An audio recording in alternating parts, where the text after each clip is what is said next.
Assalamualaikum warahmatullahi wabarakatuh. Saya Alia Marta Mutiara, NIM B1018231, Ekonometrika kelas K. Di sini saya akan menjelaskan tentang contoh kasus SPSS regresi linier berganda. Di sini saya mempunyai data permintaan mobil penumpang baru di Amerika Serikat pada tahun 1971 sampai 1986. Kira-kira seperti ini datanya. Di sini terdiri dari variabel Y dan 5 variabel X. Dari data tersebut kita masukkan ke dalam SPSS. Kira-kira seperti ini.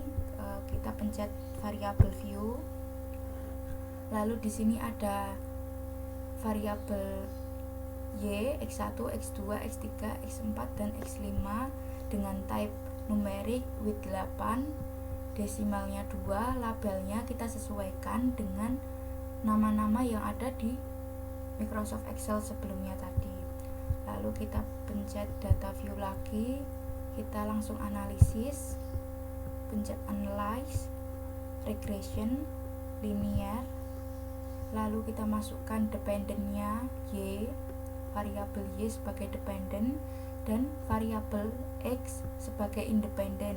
5 variabel X tadi kita masukkan semua ke dalam kolom independen, lalu pencet statistik, lalu klik estimate, model fit, descriptive, case wise diagnostic, dan all cases, lalu continue, lalu langsung pencet OK. Akan mendapatkan output seperti ini.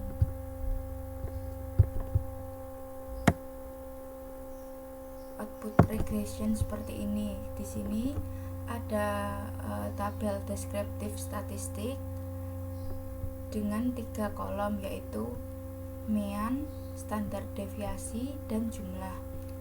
Dari data tabel descriptive statistik bagian variabel Y dengan mean 1,000,5,1250 dengan standar deviasi 1163,64461. lalu X1 nya di sini ada 162,2125 dengan standar deviasi 40,73568. X2 220,1125 standar deviasi 74,99792. X3 meannya 174,5437 dengan standar deviasi 742,25726. Yang X4 meannya 8,0594 dengan standar deviasi 2,64194. Yang X5 dengan mean 94,792,3125 dengan standar deviasi 9256,42068. Di sini semua N-nya 16. Lalu kita turunkan ke bawah. Di sini ada tabel correlation, di mana tabel correlation variabel Y memiliki kolom Pearson correlation. Di sini Y 1000, lalu X1 minus 0,066 yang artinya negatif. Semakin tinggi nilai X1 maka semakin rendah nilai Y. Di sini X2 minus 0,097 yang artinya negatif juga, dimana semakin tinggi nilai X2 maka semakin rendah nilai Y. Selanjutnya X3 0,005 dan X4 minus 0,0543 yang artinya negatif. Semakin tinggi nilai X4 maka semakin rendah nilai Y. Dan yang terakhir X5 0,044 artinya positif. Selanjutnya Selanjutnya masih di tabel correlation, bagian kolom signifikansi. Di sini X1 0,404, di mana hubungan antara dua variabel yaitu variabel X dan variabel Y berada pada kategori sedang. Di bagian X2 0,361, hubungan antara variabel X dan variabel Y juga berada pada kategori sedang. Yang X ketiga 0,493, hubungan antara variabel X dan variabel Y juga berada pada kategori sedang. Yang X keempat ini 0,015, hubungan variabel X dan variabel Y berada pada kategori rendah atau lemah.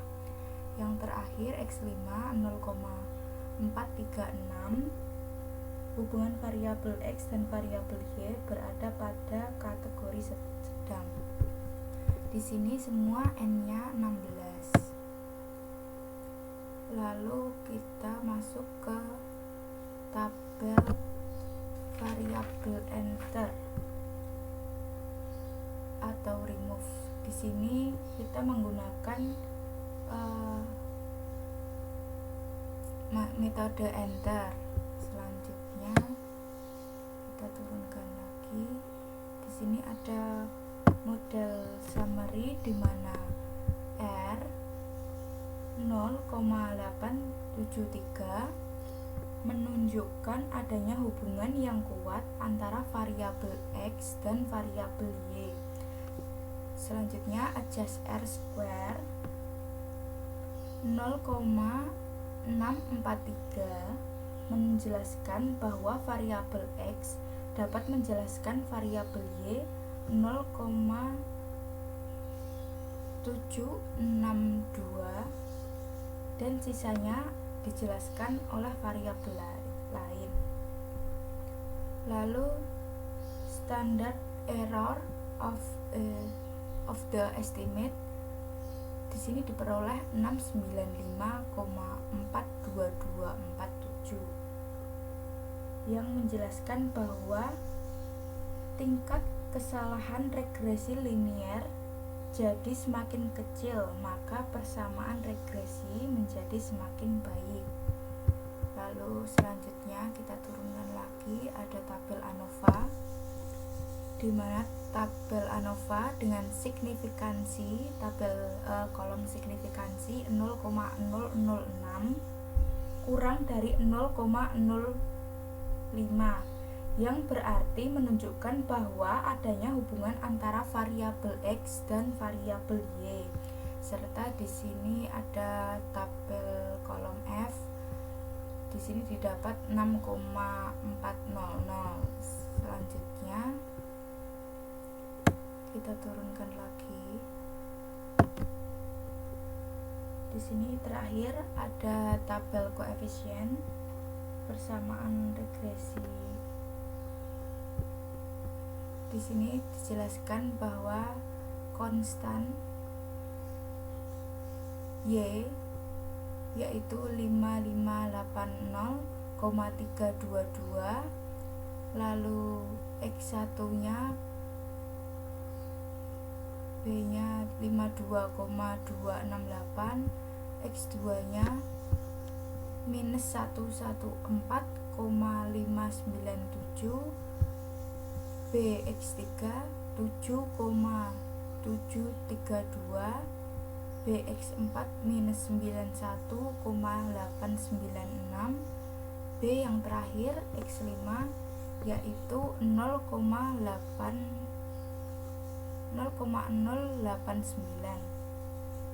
Demikian penjelasan regresi linier. Apabila ada kesalahan mohon maaf. Wabillahi taufik walhidayah. Wassalamualaikum warahmatullahi wabarakatuh.